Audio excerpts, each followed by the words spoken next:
पाकिस्तान ने यह क्लेम किया कि उसने अपने JF-17 से हमारे S-400 व ब्रह्मोस मिसाइल बेस को नुकसान पहुंचाया, जो कि बिल्कुल गलत है। दूसरा, उसका यह भी मिस इन्फॉर्मेशन कैंपेन था कि हमारी एयरफील्ड्स जो कि सिरसा, जम्मू, पठानकोट, बठिंडा, नलिया और भुज में है, ये उसका मिस इन्फॉर्मेशन भी बहुत गलत है।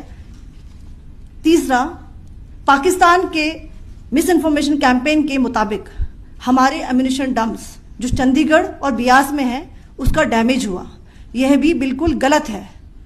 हमने आपको मॉर्निंग ब्रीफिंग में बताया था विद फैक्ट्स एंड फिगर के साथ कि ये सारी चीजें बिल्कुल सही सलामत हैं।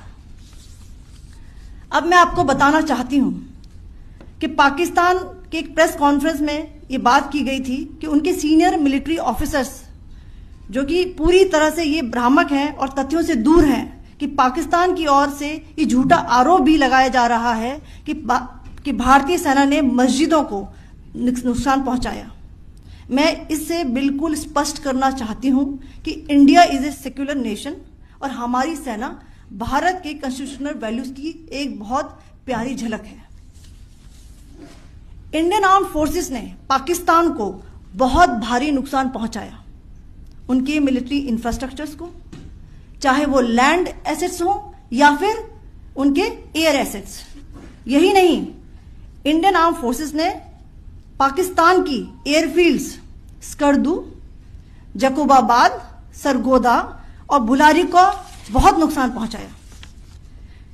इसके अलावा पाकिस्तान के air defence system, radar system, उनको भी एयर स्पेस में अनटेनेबल किया।